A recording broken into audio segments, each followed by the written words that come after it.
Welcome back, my friends, to TIce Talk. We have got, unbelievable, I don't know where time's gone. We've only got 40 minutes left before Cardi P, Peter Cardwell, is on from 1 until 4, and then Trisha Goddard from 4 till 7. Well, we've still got Howard Cox in the studio. Howard's been talking a lot about the horror of ULEZ, as well as actually sort of the horrors of congestion charging across the whole of the United Kingdom. But during this process, Howard, you've been also looking at the comparison between the quality of roadside air in London and the quality of the air, the toxic air, in the underground, in the tube. And you had that meter you showed us a few weeks back, and you discovered that actually, I mean, a lot of the air down in the tube is seriously unhealthy. And as part of that, you were then approached by some people who work for the tube with some pretty astonishing revelations. Yeah, so we got to give some credit to two guys. It's Rob and Mickey, and they're quite happy for their names to be mentioned. In fact, Mickey's lost his job as a result of being a whistleblower, which is a bit sad. But they came to me following my revelations that it's about 1,800 to 2,000% more particulates down at platform level compared to roadside level. And yet at roadside level, where it's very clean, we're being charged £12.50 for the privilege of breathing that air. Down there, it's very, very dangerous. But what's more important from this, these two guys are dust removal people, which is quite right. They should be cleaning up the underground. We applaud TFL for doing that. But the conditions of work, their conditions of work have been appalling, and they're breathing in, and get ready for this, asbestos and arsenic dust and other carcinogenic dust particles. And they complained about this for the last 5 years, saying that we need better protective clothing. They've also looked for ways of actually sort of getting it across and saying, look, can we work together to make this better? But they've been ignored.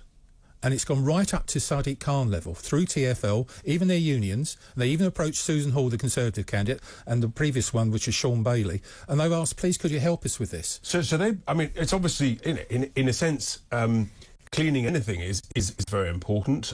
Those of us that use the tube, we know you can sense it in the air. There's dirt and there's dust, and there's therefore groups cleaning it. And I guess because we know that asbestos was used in so many different elements of construction, there's probably no surprise there was asbestos. But it's when it's disturbed that it then becomes really dangerous.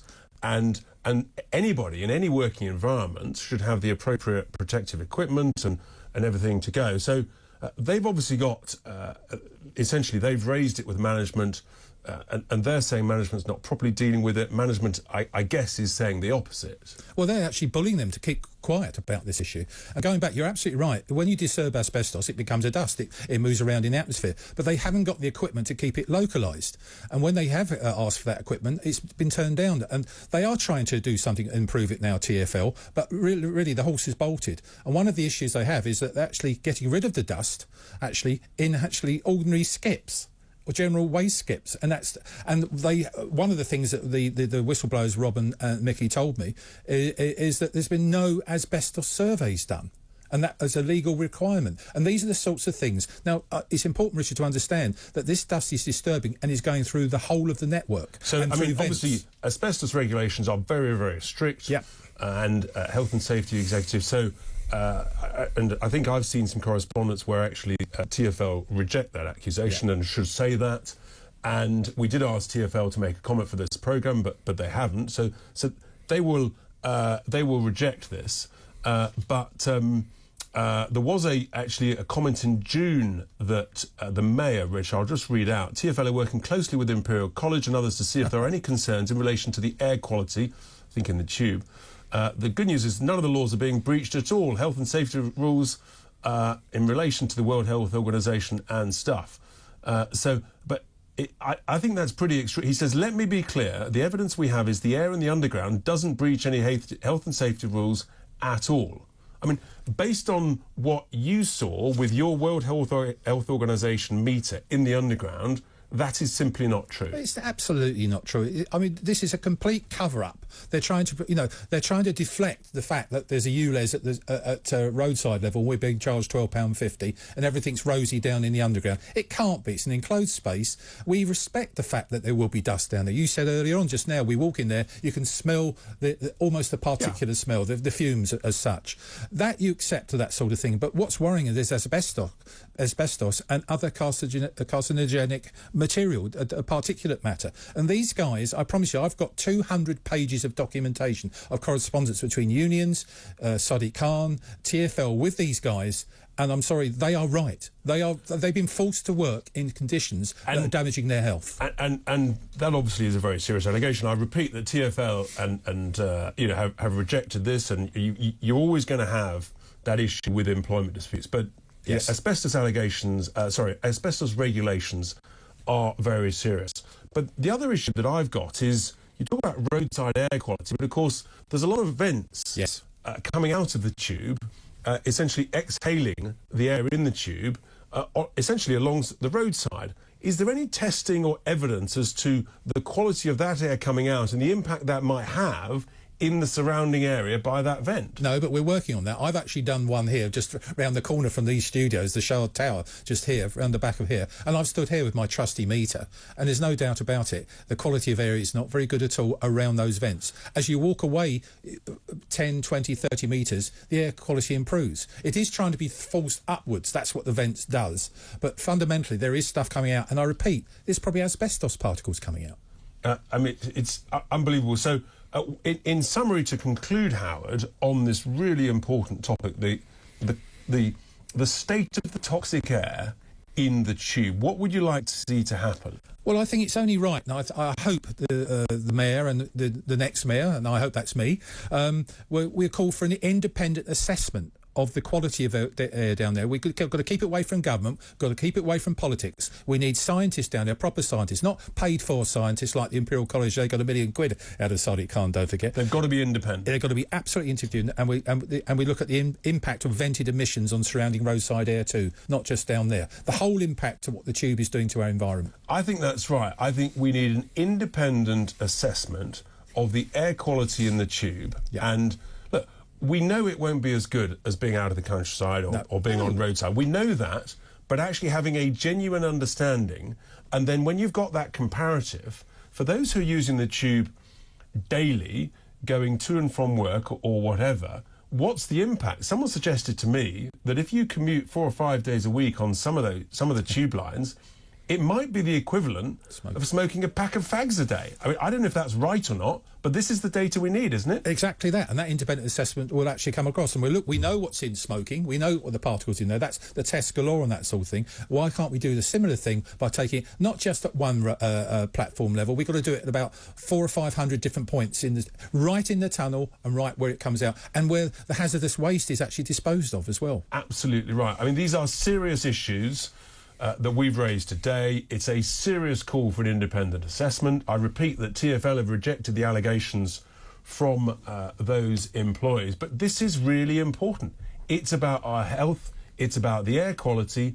The Mayor is continuing to stand by his ULEZ extension on the basis of air quality, and it seems to me an absolute outrageous, essentially sort of a distraction from the much more dangerous air quality down in the tube. When he regularly quotes 4,000 people dying every year from air quality in London, and when it's one of the top 25% cleanest cities in the world, what's happening down in the tube? What's the calculation down in the tube? That's what the independent assessment is needed for. Thank you so much. Now, we've just got time to go to David in London, who's on the line with a question for Howard.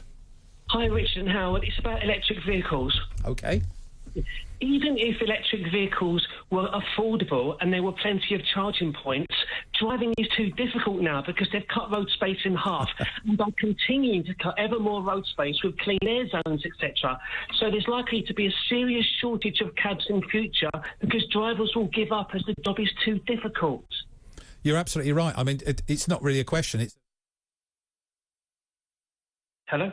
Freedom to is being affected by policies, anti-driver policies, and clueless, ill-informed policies by politicians who haven't got a clue about road user strategy. No, the government and mayor live in fantasy land because they think a city can operate without cars. It's mad. Well said.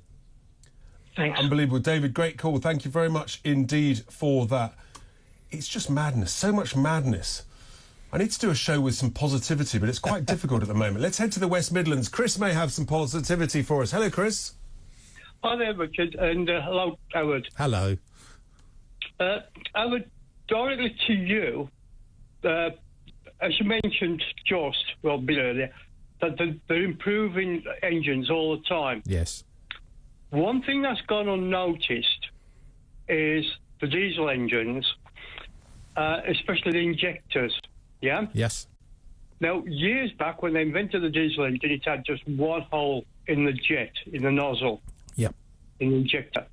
Then it became 3, which burned the fuel better. Yes. Nowadays, they're using 5 or 6 and even 8 in the nozzle of the injector, but they're much, much finer. So when the diesel is being pushed through, it's more of a mist, burns hell of a lot more efficiently. You're absolutely right. Bang. And what people don't know is the pumps that they use now are so high pressure, they have to be depressurised before you can work on them. But people miss that. The other thing that's not mentioned is the AdBlue that's added. Mm-hmm. Yes. Yeah, Chris, time's marching on, Chris. I'm going to let Howard respond to those points. Well, the issue about, you're absolutely right. What I've been calling for, and you've got it spot on, Euro 6 diesel is actually cleaner than petrol at the moment. And what we should have been allowed, and this is our point, if we didn't have the 2030 ban, which is impacting on manufacturers' decisions on what they're going to be producing and manufacturing, if we didn't have that ban, we could go to Euro 7. Euro 8, Euro 9. That's called actually, technology advancing properly, rather than being told you cannot do this, you cannot do that. You got it spot on, my friend. Yeah, the thing I was is, I think they're at the point they can't even really go any further. What if they do? It's going to be incredible, if you know what I'm saying. Yes, I do, Chris. Do. It's going to be shocking. Chris, I've got to move on. Chris, thank you so much indeed for calling with that question there. Just finally, last point. Could you settle this, Howard? Hybrid and EV vehicles are heavier than their petrol diesel counterpart. They're causing more damage to our roads, like HGVs. So is it time to actually tax them more for the extra damage they might be doing to the roads? And is that the reason for the potholes? Well, Great question. It is absolutely right. They're about 30% heavier, the electric vehicles. I drive a hybrid vehicle, and it is heavier than my previous diesel vehicle, etc. But watch this space. I think it's 2025. We're talking about, I think Jeremy Hunt mentioned EVs will be taxed. So those smug-looking faces driving through on electric vehicles. Yeah, people like me with electric car. Howard Cox from Fairfield UK, London mayoral candidate. Thank you so much for being with us here on TIce Gear.